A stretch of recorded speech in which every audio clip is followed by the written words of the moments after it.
Assalamualaikum warahmatullahi wabarakatuh. Waalaikumsalam warahmatullahi wabarakatuh. Alhamdulillah, alhamdulillahil jabbaril qahhar, al-azizil ghaffar, khaliqil jannati wan nar. Wassalatu wassalamu ala sayyidina Muhammadinil mukhtar wa ala alihi wa ashabihil adhar, amma ba'du. Saudara-saudara kaum muslimin rahimakumullah, surga dalam Al-Quran selalu disebut dengan kata-kata jannah, yang wujudnya surga itu sesungguhnya merupakan suatu tempat di akhirat nanti, yang di dalam tempat itulah Allah akan memberikan balasan berupa kenikmatan yang tiada terhingga kepada hamba-hambanya yang soleh, yang bentuk kenikmatan itu dijelaskan Allah dalam hadis kursinya, a'dadtu li'ibadiyas salihin ma la aynun ra'at wa la uzunun sami'at wa la khatar ala qalbil bashar. Aku sediakan buat hamba-hambaku yang soleh satu kenikmatan yang belum pernah dilihat oleh mata, belum pernah terdengar oleh telinga, dan belum pernah terdetik dalam hati manusia tentang kenikmatan yang semacam itu. Jadi kalaupun dalam banyak ayat-ayat Al-Quran Allah menggambarkan tentang surga yang di bawahnya mengalir sungai-sungai, jangan disamakan dan dibandingkan dengan sungai yang ada di dunia ini. Kalau surga bercerita tentang pohon dengan segala buah-buahnya, jangan samakan dengan pohon dan segala buah-buahan yang ada di dunia ini. Kalau surga bercerita tentang istana, tentang tempat tidur, tentang permadani dan sebagainya, seluruhnya tidak sama dan tidak bisa disamakan atau dibayangkan dengan yang kita hadapi dalam kehidupan di dunia ini. Di sanalah manusia akan menemukan kehidupan yang hakiki, yang sebenar-benarnya, yang tidak akan pernah berubah untuk selama-lamanya. Adapun kehidupan di dunia ini, boleh saja kita katakan kehidupan yang kamuflase, fata morgana, atau dalam bahasa agama sering disebut dengan kehidupan khayali. Ia berubah, ia bertukar, ia berganti oleh pergeseran masa dan pertukaran waktu. Kita jadi orang kaya di dunia, bagaimanapun kayanya kita, kekayaan itu tidak lain adalah kekayaan khayali namanya. Hari ini dia kaya, besok dia boleh jatuh bangkrut. Tengoklah orang-orang kaya di dunia ini, yang tidak cuma sekedar memperkaya diri untuk dirinya sendiri saja, tapi kadang-kadang sudah mempersiapkan untuk anak-anaknya, untuk cucu-cucunya, untuk iparnya, untuk besannya, pendeknya untuk seluruh keluarganya. Tidak cukup harta cuma untuk 1, 2, 3, bahkan sampai 7 keturunan. Tidak cukup dengan uang miliaran, malah triliunan. Tidak cukup dengan punya tanah yang luas, malah gunung dibeli, laut dibeli, langit pun kalau dijual mau dibeli. Sudah melampaui batas yang dinamakan kewajaran, dihinggapi penyakit rakus bin serakah alias tamak, lalu menghalalkan segala macam cara untuk mencapai harta, padahal itu tidak lebih dari bayangan khayali. Harta yang banyak itu mampukah menolak penyakit yang hendak datang? Harta yang banyak itu mampukah menahan tumbuhnya uban selembar di atas rambutnya? Harta yang banyak itu mampukah mencegah sebuah giginya yang hendak permisi? Dan pada akhirnya harta yang begitu banyak itu mampukah menolak kedatangan malaikat maut? Sama sekali ternyata tidak. Itulah kekayaan khayali namanya. Karena itu orang yang terbuka mata hatinya, dia tidak hanya mengejar kekayaan khayali ini, dia mengejar kekayaan hakiki yang terpendam di dalam kepribadian berupa al-akhlaqul karimah, akhlak dan budi pekerti yang terpuji yang menghiasi jiwa dan kehidupannya. Ada sifat sabarnya, ada sifat syukurnya, ada sifat qanaahnya, dan segala macam akhlak yang terpuji. Itulah kekayaan jiwa yang tidak bisa dinilai dengan materi. Kita punya pangkat, jabatan, kedudukan tinggi, pangkat apapun di dunia ini sesungguhnya tidak lebih dari pangkat khayali. Buktinya bahwa dia pangkat khayali, pangkat di dunia ini selalu ada bekasnya. Saudara kenal ada bekas camat, ada?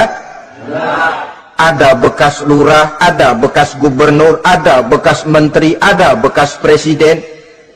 Hari ini dia lurah, besok bekas lurah. Hari ini dia camat, besok bekas camat. Hari ini dia menteri, besok bekas menteri. Pangkat khayali. Maka Quran menganjurkan jangan pangkat khayali yang kita kejar mati-matian.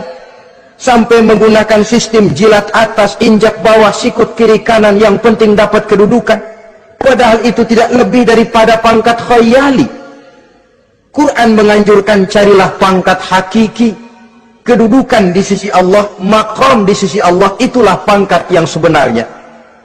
Apa jalan ke arah sana? Quran memberikan petunjuk. Wa minal laili fatahajjad bihi nafilatan lak asa ayyab'asaka rabbuka maqaman mahmuda. Di keheningan malam, dikala orang tidur nyenyak, bangunlah engkau tahajud kepada Allah Tuhanmu.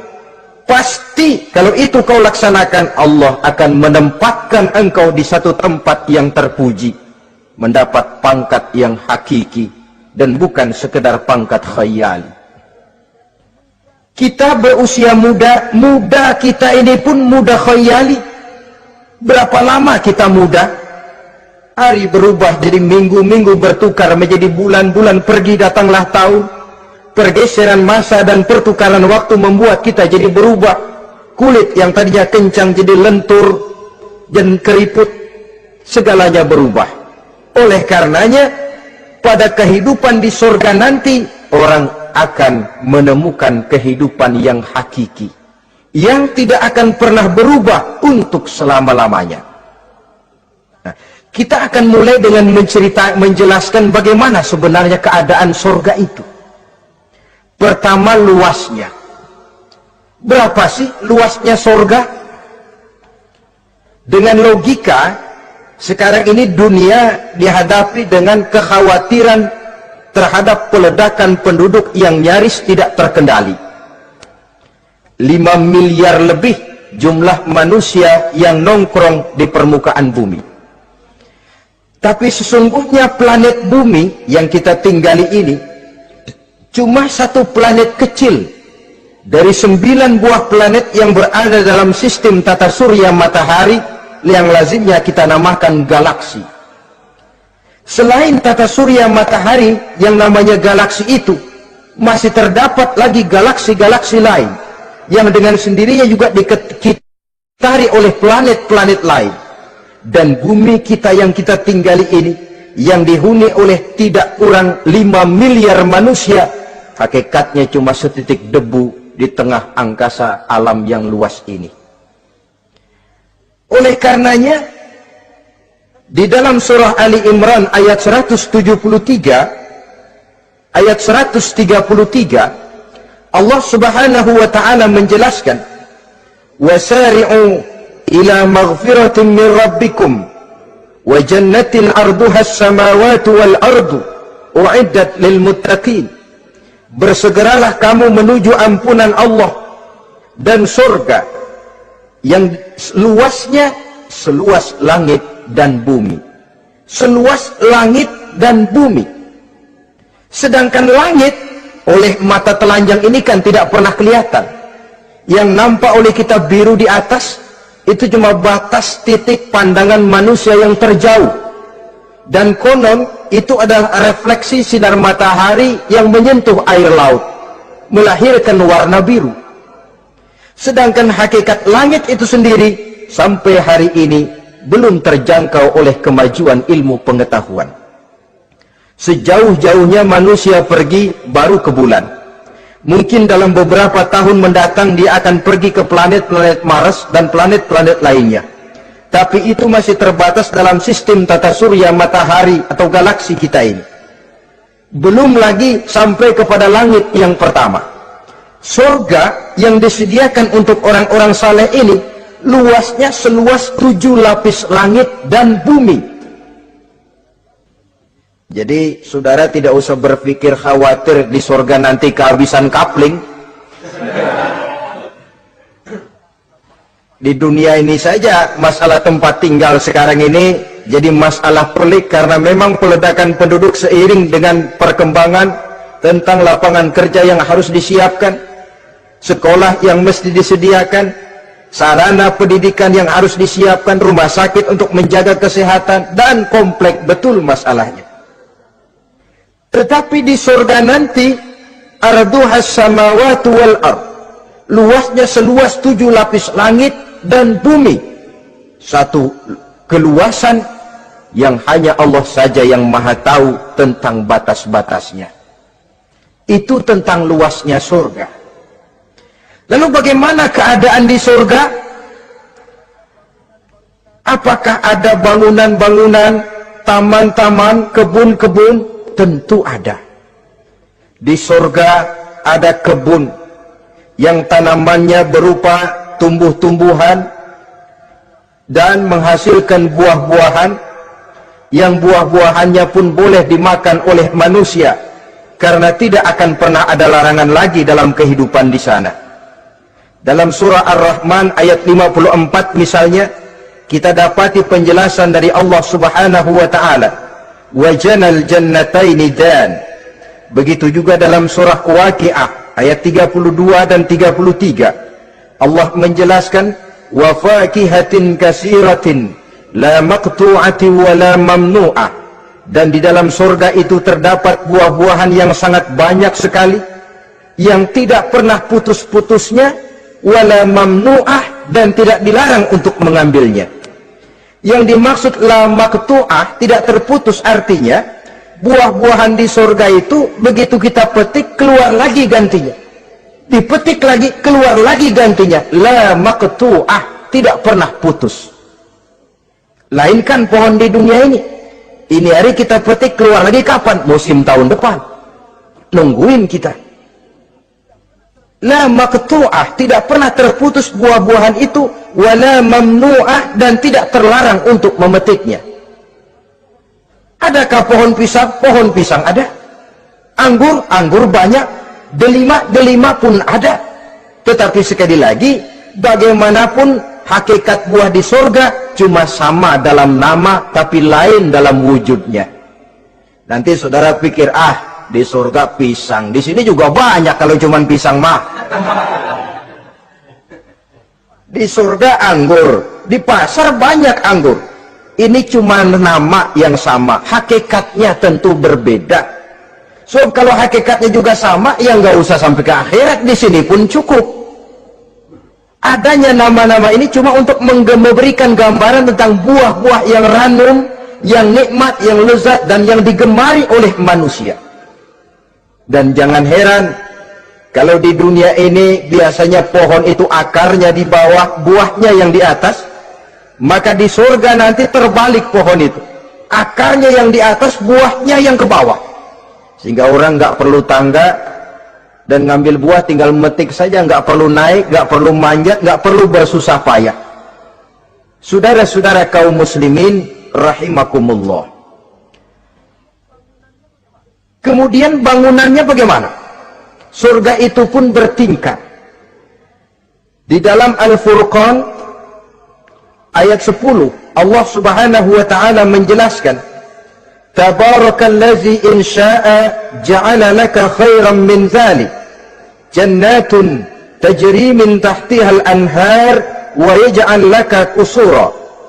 Maha suci Allah yang apabila ia menghendaki dijadikannya untuk kamu yang lebih baik daripada kehidupan dunia ini, yaitu surga yang di bawahnya mengalir sungai-sungai, dan dibangunkannya untuk kamu istana-istana di dalam surga. Jadi bangunan di surga pun berbeda sesuai dengan amalan orang yang masuk ke dalamnya. Seperti halnya perumahan di dunia ini, ada yang masuk kelas pondok indah, ada juga yang masuk kelas pondok pindah. Itu kan tidak sama itu. Ada pondok indah, ada pondok pindah. Sudah pondok pindah lagi. Kenapa bisa berbeda begitu? Ya tergantung kekuatan ekonominya. Makin tinggi nilai kekuatan ekonominya, makin mampu dia mendirikan istana di dunia. Tapi di surga nanti, yang bikin mampu bukan ekonomi. Yang bikin mampu adalah amalan pada waktu hidup di dunia. Makin banyak amalnya, dengan sendirinya makin baguslah istananya di surga.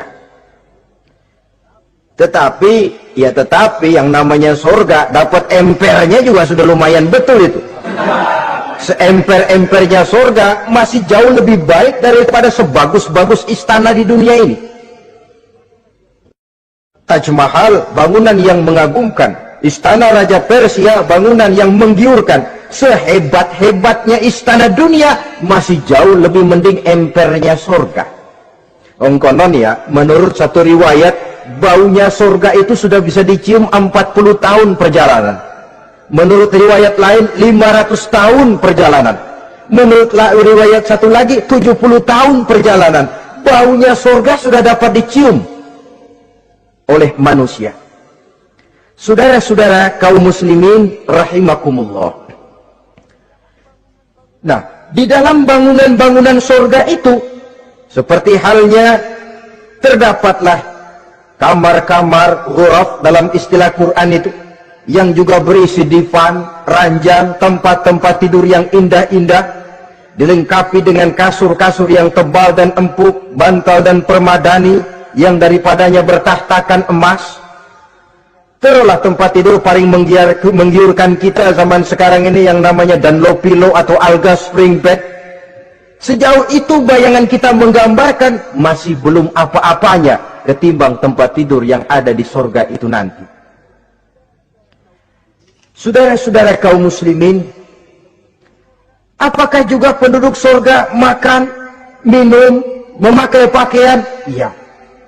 Mereka akan beroleh gelas, piala, kendi, cerek, dan piring-piring yang terbuat dari emas dan perak. Tentu tidak usah gambarkan lagi macam emas dan perak di dunia. Emas dan peraknya akhirat, saudara-saudara. Tetap saja mana ainun ra'at, wala uzunun sami'at, wala khatara fi qalbil bashar. Belum pernah dilihat mata, belum pernah didengar telinga, dan belum pernah terdetik dalam hati manusia tentang wujud yang semacam itu. Apa pakaian mereka? Pakaian penduduk surga dari sutra yang lembut dan tebal, berwarna hijau. Kemudian saudara-saudara, sungai juga mengalir di sana. Mata airnya antara lain berwarna jernih, ada yang air susu, ada yang sungai madu, ada yang khamar atau sungai arak, dan penduduk surga boleh meminumnya. Tidak ada larangan sama sekali. Timbul pikiran konyol, kalau di surga orang pada minum arak, apa banyak yang teler di surga? Ya tentu tidak. Sebab di sana saya katakan tadi kehidupan yang hakiki. Segalanya diperbolehkan, segalanya dipersilahkan. Nah, lalu untuk masuk ke surga itu apa melalui pintu? Memang melalui berbagai macam pintu. Dan ada pintu-pintu khusus yang tidak boleh dimasuki orang lain. Sayyidina Abu Bakar Siddiq radhiyallahu an pernah bertanya tentang hal itu kepada baginda Nabi. Ya Rasul, apakah di surga ada pintu-pintu khusus? Ada, Abu Bakar.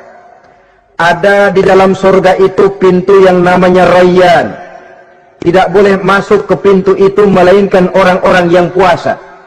Orang-orang yang rajin puasa, mereka akan masuk ke surga melalui satu pintu yang dinamakan Babur Rayyan atau pintu Rayyan. Ada pintu jihad, yang masuk lewat itu hanya mereka orang-orang yang waktu di dunia sepanjang hidupnya berisi jihad, menegakkan dan meninggikan kalimat Allah. Ada Babur Sadaqah, pintu yang hanya boleh diliwati oleh orang-orang yang rajin bersedekah, ringan tangan dalam memberikan bantuan kepada orang-orang yang memang memerlukannya. Dan setiap orang melalui pintu yang sesuai dengan amalannya masing-masing. Ketika itu Abu Bakar bertanya, ya Rasul, Apa ada orang yang dipanggil dari tiap pintu? Tiap pintu manggil dia. Kata Nabi, ada Abu Bakar, dan saya doakan kau masuk salah satu di antara orang yang dipanggil dari tiap pintu. Ini orang multi komplek ini. Puasa, dia ahli puasa. Soal jihad, sepanjang hidupnya dia jihad. Sedekah memang tangannya pemurah. Tahajud memang tiap malam. Sementara itu akhlaknya luhur. Tiap pintu manggil dia.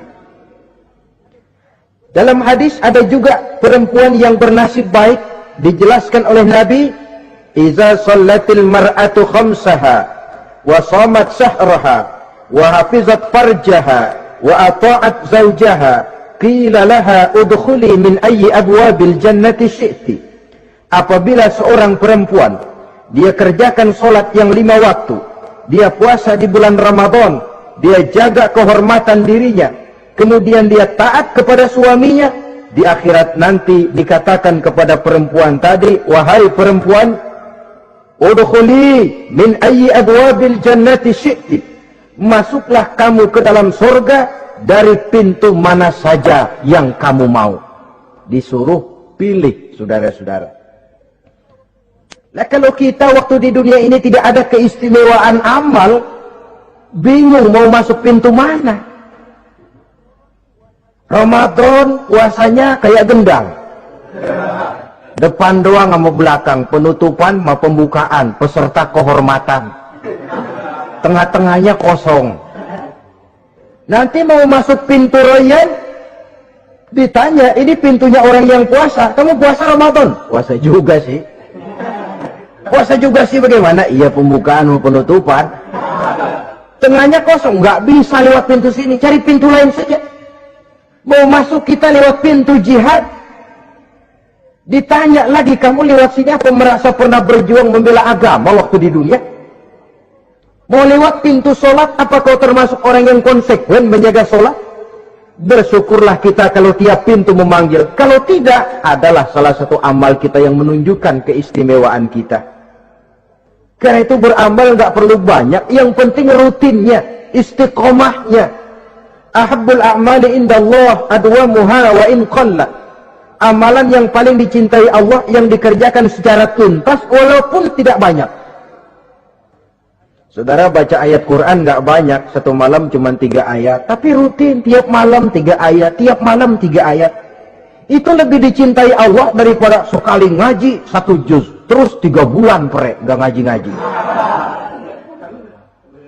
Lebih baik yang sedikit-sedikit ini tapi rutin, dia akan menjelma menjadi amalan yang banyak daripada sekalinya banyak lalu ke belakangnya malah tidak ada sama sekali. Hendaknya ada amalan-amalan kita yang menunjukkan keistimewaan dan kelak akan menjadi pintu yang kita tempuh di surga nanti. Apabila kita sudah melalui pintu-pintu surga itu dan tinggal di dalamnya dengan pakaian, dengan perhiasan, dengan makanan dan minuman sebagai yang saya sebutkan tadi, maka kita pun dalam kehidupan di sana akan dilayani oleh pelayan-pelayan muda. Yatufu alaihim wildanun mukhalladun. Pelayan-pelayan yang muda itu keliling melayani apa keperluannya dan tidak pernah tua pelayan itu, sebagaimana kita pun tidak akan pernah tua. Pendeknya sudah jadi king of king di surga itu. Jadi raja di raja. Fasilitas serba cukup, apa yang kita mau tersedia, tidak ada larangan dan pelayan seperlunya diberikan kepada kita. Nah, bagaimana keadaan penduduk surga? Dari Imam Turmuzi dijelaskan satu hadis, berkata Hasan al-Basri, "Ahlul jannati kulluhum abna'u 33 sana." Mereka rata-rata orang-orang muda penduduk surga itu. Umurnya tidak lebih 33. Yang muda-mudanya, cakep-cakepnya, ganteng-gantengnya. Pantas kalau satu hari ada perempuan tua menghadap Rasul. "Ya Rasul, saya ahli ibadah, saya beriman kepada Allah, saya cinta kepada Islam, apakah saya akan masuk surga ya Rasul?" Nabi senyum, "Enggak bu, nenek-nenek enggak masuk surga." Itu perempuan nangis sejadi-jadinya. "Ya Rasul, kalau gitu sia-sia tahajud saya, sia-sia puasa saya, sia-sia segala macam ibadah saya. Nenek-nenek nggak masuk surga ya Rasul, sayang benar segalanya. Rasul kemudian menghampiri perempuan tadi, Bu, kalau yang ibu bilang itu benar, ibu masuk surga. Cuman di sana ibu balik muda lagi, kulit nggak kempot kayak begitu, rambut nggak putih macam begitu. Ibu nanti di surga bakal jadi muda lagi. Salah selesin, umur 33 tahun. Rata-rata seluruh penduduk surga umurnya begitu. Tidak ada yang tua, tidak ada yang anak-anak, tidak ada yang remaja, rata-rata segitu. Nah, lalu bagaimana? Di surga hati mereka menjadi satu di antara sesama penduduk surga. Tidak ada yang iri hati, tidak ada yang punya sifat dendam. Itu keadaan di surga. Walaupun bertetangga, yang satu bisa mengunjungi yang lain, yang satu bisa nengokin yang lain, tapi tidak ada sikap iri hati dan dengki. Tidak ada yang satu datang ke tempat saudaranya di surga, loh kapling lu lebih luas dari gua nih. Nggak ada Tuhan, tidak ada. Semuanya hati sudah menjadi satu, tidak ada dendam, tidak ada iri hati. Kan jauh bedanya dengan kehidupan di dunia ini toh. Kadang-kadang di dunia ini begitulah romantikanya. Kita melarat, disuraki orang, kita sedikit kaya, diselidiki orang, ada saja yang iri, ada saja yang hasut, dan selalu mencari cara untuk menjatuhkan kita. Di surga, hal semacam itu tidak akan kita temui. Orang tidak punya sifat iri hati dan dendam. Lalu bagaimana lagi keadaan penduduk surga itu? Mereka selalu merasa senang dan bahagia. Tiap hari, tiap saat yang dirasakan cuma itu saja. Tidak diselingi seperti kehidupan di dunia ini, di mana senang berseling dengan susah, bahagia berganti dengan derita, ada senyum bahagia, ada tangis menahan derita. Itu romantika kehidupan di dunia. Di akhirat itu tidak akan pernah ditemui dalam surga nanti. Orang selalu merasa senang, karenanya di sana tidak ada keluh kesah. Tidak ada orang yang murung, tidak ada orang yang narik napas panjang sambil menghitung bintang di langit. Selalu merasa senang dan selalu merasa bahagia. Lalu bagaimana kondisi fisik mereka? Di surga tidak ada orang yang cacat. Baik ia cacat rohani ataupun cacat jasmani. Seperti yang kita temui di dunia ini, ada saja cacatnya. Kadang-kadang jasmani sehat, rohaninya sakit. Kadang-kadang rohaninya bagus, jasmaninya cacat. Di surga, orang sempurna, komplit, cukup. Tidak ada yang cacat rohani ataupun yang cacat jasmani. Kalau dalam kehidupan di dunia ini mereka cacat, bagaimana? Mereka akan utuh dan sempurna apabila masuk ke dalam surga. Dan di surga, sungguh pun mereka makan, sungguh pun mereka minum, mereka tidak akan pernah buang air. Baik air besar maupun air kecil. Sebab kalau makan dan minum di surga harus buang air, tentu malaikat harus menyediakan WC. Dan kalau surga sudah ada WC, tentu tinja yang repot. Saudara-saudara kaum muslimin, tidak buang air, juga tidak buang angin. Dan tidak sakit, tidak terkena penyakit. Penyakit apapun namanya, sudah di surga itu daerah bebas penyakit. Jadi barangkali kalau keluar ke halaman surga nggak pakai baju, masuk angin, tidak. Di sana repot nyari duit kerokan. Segalanya sempurna, segalanya cukup. Lalu bagaimana kalau tiap saat mereka makan, tiap saat mereka minum, tapi tidak buang air? Konon keringat yang keluar dari mereka, tubuh mereka. Dan keringat yang keluar itu mengandung bau kasturi yang amat sangat harum baunya. Saudara-saudara, kemudian penduduk surga itu oleh Allah diberikan teman hidup yang namanya bidadari. makhluk Allah yang teramat sangat cantiknya, yang tidak bisa kita bayangkan macam apa cantiknya. Barangkali kalau kita menonton film, kita kagum dengan bintang-bintang film kenamaan yang cantiknya selangit. Itu mah belum ada seujung kukunya dari para bidadari. Mereka dalam Quran disebut azwajun mutahharah, istri yang disucikan. Apa pengertian suci di sini? Belum pernah tersentuh sebelumnya, baik oleh manusia, baik oleh jin, baik oleh malaikat sekalipun. Jadi memang orisinil, build up dari sononya belum kepake. Khusus untuk manusia yang masuk surga. Belum pernah kepegang sama manusia. Jangankan manusia, jin dan malaikat saja belum pernah megang. Lainkan di dunia sekarang ini, kita mau cari barang orisinil sudah repot. Ya mujurlah kalau saudara menemukan seorang gadis yang orisinil paten, masih build up, barangkali mujur. Tapi umumnya terutama di kota-kota besar, ya sudah, kita dapat second hand juga masih lumayan. Kalau tidak rongsok-rongsok bener mah, ini kadang-kadang sudahlah second hand, kondisinya juga 30%, udah mesti nyervis melulu kita ini. Saudara-saudara, azwajun mutahharah belum pernah tersentuh oleh siapapun. Lalu makna tohara ini, mereka selalu suci, tidak pernah baik menstruasi atau mencret, tidak pernah.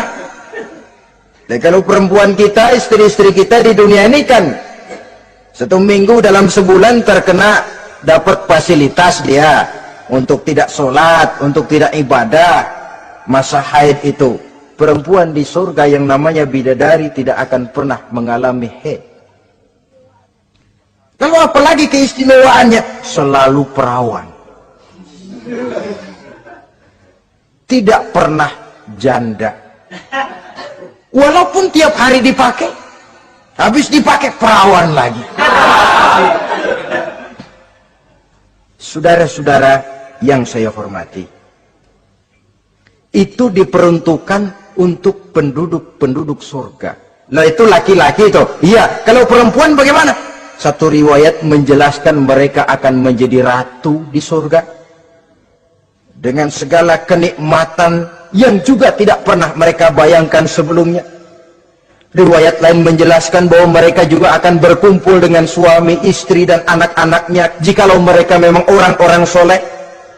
Ada juga riwayat lemah menjelaskan bahwa mereka akan mendapat bidadara istilahnya. Saudara-saudara kaum muslimin rahimakumullah. Pendeknya, surga dan seluruh kenikmatan yang ada di dalamnya tidak pernah mata melihat, belum pernah telinga mendengar, belum pernah terdetik dalam hati manusia. Oh, di surga begini kali ya. Berbeda dengan itu. Oh, bidadari begini kali ya. Kalau masih begini kali ya, masih bisa dibayangin. Ini sudah nggak bisa dibayangin. Jadi nggak usah begini ya begitu ya. Saudara-saudara,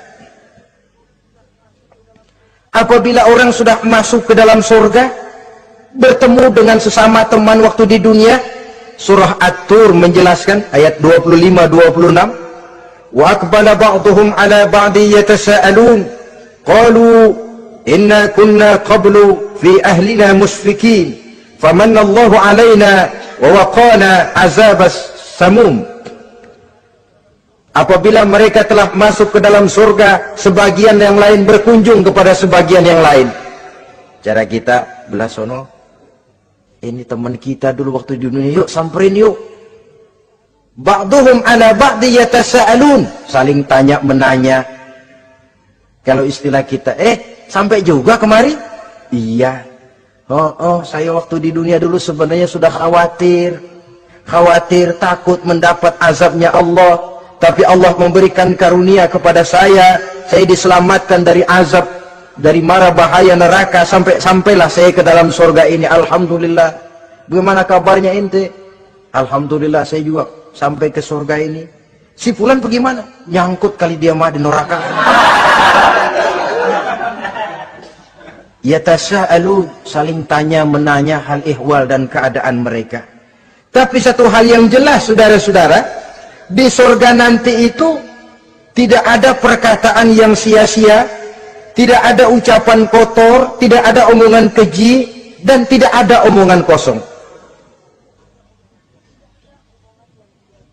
Tidak ada omongan yang sia-sia, ucapan-ucapan yang kotor, mencaci maki, itu tidak ada. Karena sifat marah pun tidak ada dalam surga. Kalau di sini kadang-kadang sedikit marah sudah semrawut, kata-kata kita sudah out of control. Di sana tidak ada kata-kata kosong yang tidak ada manfaat dan tidak ada gunanya.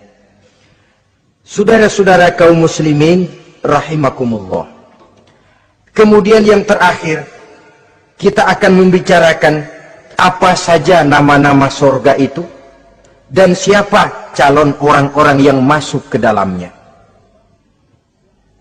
Pertama, yang dinamakan Jannatul Firdaus atau surga Firdaus. Surga Firdaus ini oleh Allah Subhanahu wa taala disediakan untuk orang yang dijelaskan dalam surah Al-Mu'minun ayat 1 sampai dengan 11. Qad aflahal mu'minun, beruntunglah orang-orang yang beriman.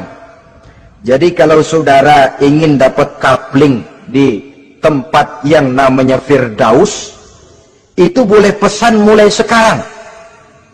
Nafas masih ada, Allah masih memberikan kesempatan untuk hidup, pesan tempat dari sekarang. Apa harga karcisnya? Pertama, qad aflahal mu'minun, harus beriman. Ini syarat mutlak. Tidak beriman, nggak usah minta karcis. Minggir. Ini karcis pertama harus untuk orang yang beriman. Setelah itu yang kedua apa? Allazina hum fi salatihim khashi'un. Mereka yang khusyuk di dalam solatnya. Jadi untuk mendapat tiket ke surga Firdaus itu, setelah beriman, khusyuk di dalam solat. Artinya khusyuk, tarkul ghair li ajlil amal. Meninggalkan yang lain dan hanya memfokuskan diri kepada satu pekerjaan yang sedang dihadapi. Kalau kita makan sambil ngobrol, itu namanya makannya nggak khusyuk. Sebab ada sambil ngobrolnya. Nah, sholat yang khusyuk, sholat yang di dalamnya tidak berisi yang lain kecuali sholat itu. Meninggalkan yang lain dan hanya memfokuskan diri saja untuk melaksanakan suatu amalan. Dan sholat khusyuk itu berat. Kadang-kadang waktu mau sholat kita nggak ingat apa-apa. Begitu sudah masuk takbir, yang kita lupa malah kita ingat. Itu kurang ajarnya iblis. Mau sholat nyari dompet nggak ketemu, begitu takbir, aduh dompet di atas meja. Ini kalau sembahyang lama-lama digerataki orang nanti nih, mulai ocar kacir sholat kita. Makanya kata Imam Nawawi, sudah dinamakan khusyuk untuk tingkatan orang awam, kalau pada waktu takbir dia ingat Allah, segitu aja dulu dah tingkatan orang awam itu. Sebab yang namanya khusyuk itu hudurul qalbi wa sukunul jawarih. Hatinya ikut sholat, anggota badannya tenang tentram di waktu sholat, khusyuk. Kalau waktu sholat garuk sono, garuk sini, kaki ketekas, ketekus. Terus sudah anggota badannya nggak khusyuk. Atau anggota badannya tenang tentram, nggak gerak-gerak, cuma hatinya ngayap kemana-mana. Badannya di musola, hatinya di pasar. Itu juga nggak khusyuk. Dan itu berat. Karena itu, ini syarat kedua untuk mendapat tiket ke Firdaus. Imam Ali saja pernah dites oleh Rasul. Ya Ali, saya ya Rasul, kalau kau bisa sembahyang khusyuk, aku boleh kasih kau serban. Kamu boleh pilih yang hijau apa yang putih nanti. Baik ya Rasul, sembahyang beliau 2 rakaat. Selesai salam ditanya, yang mana sorbannya Li? Kata Imam Ali, yang hijau ya Rasul. Belum nengok udah yang hijau ya Rasul. Kata Nabi, kalau begitu ente nggak khusyuk. Kenapa? Mungkin tadi waktu sujud mikirin, ntar kalau gue ditawarin milih yang hijau aja dah. Belum nengok sudah menjawab. Saudara-saudara, yang ketiga, wallazina hum 'anil lagwi mu'ridun. Orang-orang yang menghindarkan diri dari ucapan dan perbuatan yang sia-sia, yang tidak ada gunanya. Ini tiket yang syarat yang ketiga untuk mendapat tiket ke Firdaus itu, menghindarkan diri baik dari ucapan ataupun perbuatan yang sia-sia, yang tidak ada nilainya, baik dalam pandangan manusia, lebih-lebih lagi dalam pandangan Allah. Yang keempat, wallazina hum lizzakati fa'ilun. Mereka yang aktif membayar zakat. Kemudian yang kelima, wallazina hum li furujihim hafizun illa ala azwajihim aw ma malakat aymanuhum fa innahum ghairu malumin. Orang-orang yang memelihara kehormatan dirinya kecuali kepada istrinya atau kepada budak sahayanya. Pandai mengendalikan nafsu, tidak terperosok memperturutkan syahwatnya. Yang keenam, wallazina hum li amanatihim wa ahdihim ra'un. Orang yang pandai menjaga amanah dan pandai menepati janji. Saudara-saudara, kalau janji ditepati, sebab janji adalah hutang. Yang ketujuh, wallazina hum ala sholawatihim yuhafizun. Mereka juga selalu memelihara, tidak cuma sekedar khusyuk, tapi memelihara sholat dengan baik. Ayat ke-11 dari Al-Mu'minun ini ditutup oleh Allah dengan jelas, ulaika humul warisun allazina yarisuna al-firdausa hum fiha khalidun. Mereka itulah para ahli waris yang akan menerima warisan berupa surga Firdaus dan mereka kekal di dalamnya. Kalau tadi sudah kita tangkap bahwa begitu besar kenikmatan yang ada di dalam surga, ternyata barang yang mahal memang tidak mudah untuk didapat. Saudara-saudara, inilah surga Firdaus. Adapun yang kedua, nama surga itu disebut dalam Quran Jannatu Adnin, surga Aden. Untuk siapa mereka? Dalam surah Ar-Ra'd ayat 22 dan 23 Allah menjelaskan, wallazina sabaru ibtigha'a wajhi rabbihim wa aqamus shalah wa anfaqu mimma razaqnahum sirran wa alaniyah wa yadra'una bil hasanati sayyi'ata ulaika lahum uqbad dar jannatu adnin yadkhulunaha. Dan orang-orang yang sabar, wallazina sabaru, orang-orang yang sabar. Sabar dalam apa? Ibtigha'a wajhi rabbihim, dalam menuntut keridhaan Allah. Sabar dalam mencari keridhaan Allah. Sujud mencari keridhaan Allah, sabar. Puasa mencari keridhaan Allah, sabar. Melaksanakan segala macam ibadah untuk mencari keridhaan Allah, sabar. Ini syarat untuk mendapat tiket ke surga Aden nanti, Jannatu Adnin. Sabar dalam mencari ridho Allah. Apalagi di zaman sekarang katanya persaingan hidup makin tajam, lapangan kerja makin sulit, mental hipokrit makin merajalela, golongan munafik alias bunglon ada di mana-mana. Kalau nemplok di daun kuning warnanya kuning, hinggap di daun hijau dia jadi hijau, nempel di dahan coklat jadi coklat. Menjilat ke sana kemari, bukan untuk mendapat ridho Allah kadang, tapi untuk mendapat ridho atasannya, mendapat restu atasannya. Ini kan realita dalam kehidupan. Saudara-saudara, mencari muka. Padahal seorang muslim ibtigha'a wajhi rabbihim, sabar dalam mencari ridho Allah. Lalu wa aqamus shalah, mereka mendirikan salat. Di sini hanya pengertian umum, mendirikan salat. Kalau dalam Firdaus tadi ditegaskan, tidak cuma sekedar mendirikan, tapi juga khusyuk dan memelihara. Ini mendirikan, saudara-saudara. Maaf, Ada orang yang mengerjakan sholat, ada orang yang mendirikan sholat. Apa bedanya itu? Kalau mengerjakan sholat cuma sekedar gugur kewajiban. Pokoknya gugur kewajiban beres. Kadang-kadang pulang sembahyang Jumatnya bersendal. Enggak sembahyang dia, sembahyang. Kok nyolong sendal pulangnya? Itu baru ngerjain sholat, belum mendirikan sholat. Kalau mendirikan sholat, selesai sholat, ajaran sholat diterjemahkan dalam kehidupan. Itu mendirikan namanya. Ada istimror, kontinuitas alias kesinambungan.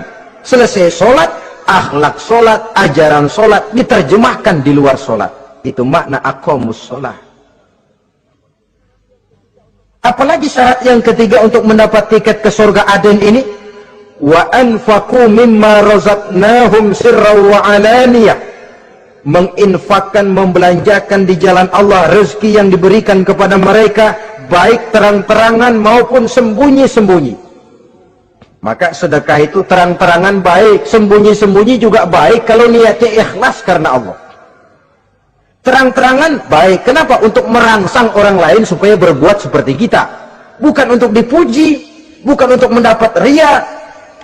Saudara-saudara, saya yang miskin nyumbang 100.000, saudara berapa yang kaya?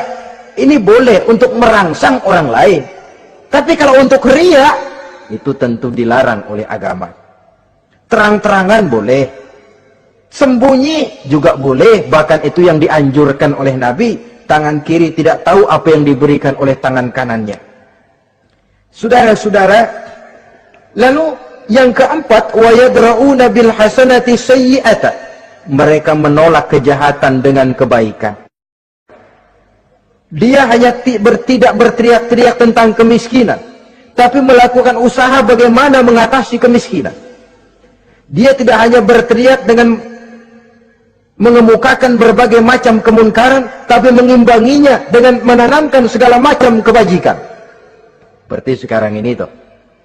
Air saja kalau cuma dibendung tapi tidak disalurkan kan ngebludak, jebol bendungan. Kita cuma teriak anak-anak muda dihantam oleh kebudayaan barat yang merusak moral. Tapi mana kebudayaan Islam kita? Gak pernah kita timbulkan.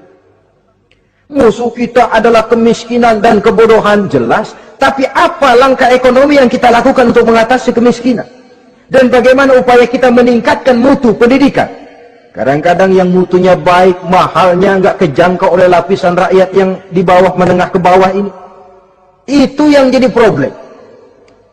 Orang yang mendapat tiket ke surga Aden ini, mereka menolak kejahatan dengan mengimbanginya, melakukan kebajikan. Tidak cuma teori, tidak cuma propaganda, tapi ada langkah konkret bahwa untuk membentengi kemaksiatan harus diperbanyak munkar. Untuk mengimbangi segala macam perbuatan durjana harus dikembangkan majelis taklim pesantren, menghidupkan akhlak Islamiyah dalam kehidupan sehari-hari. Wa yadra'una bil hasanati sayyi'ah. Orang semacam itulah yang akan mendapat tiket ke surga Aden atau Jannatu Adnin nanti. 2. Adapun surga yang ketiga dinamakan Jannatun Naim.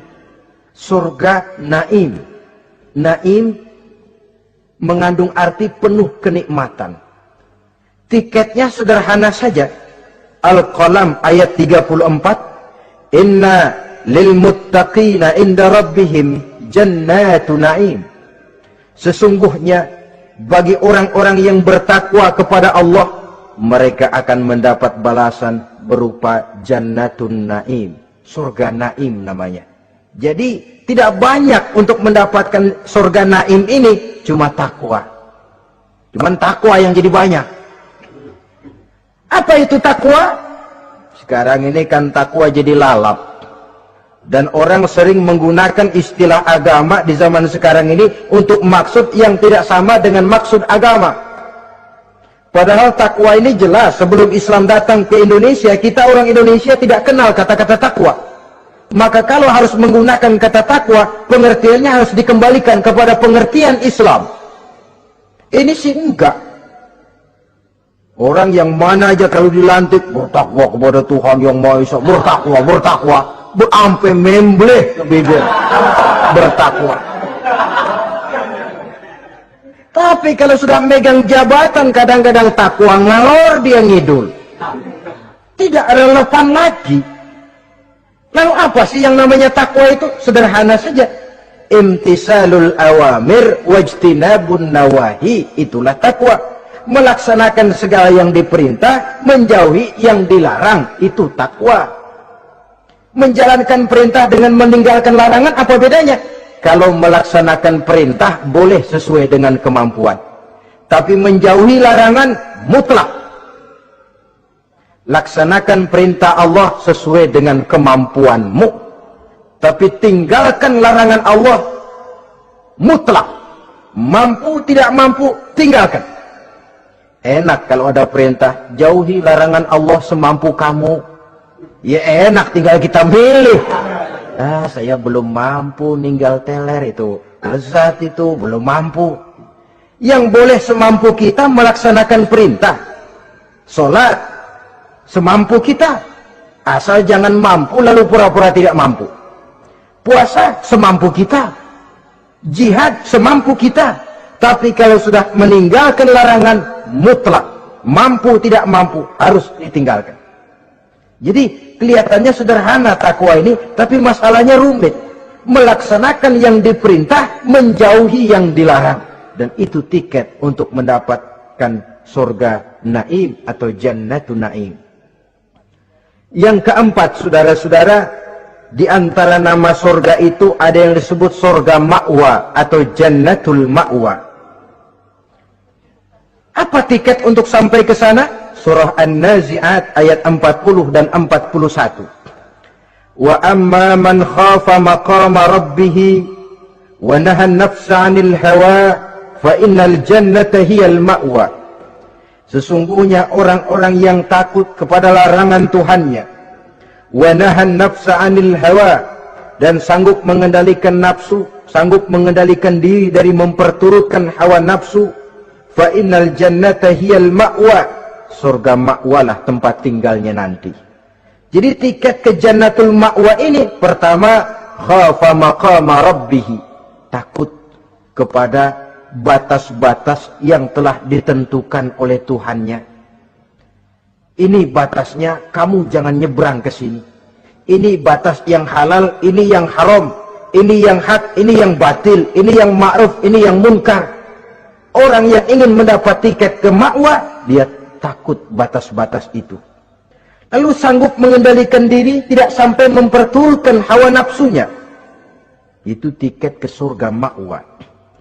Yang kelima dinamakan surga Darussalam atau Jannah Darussalam.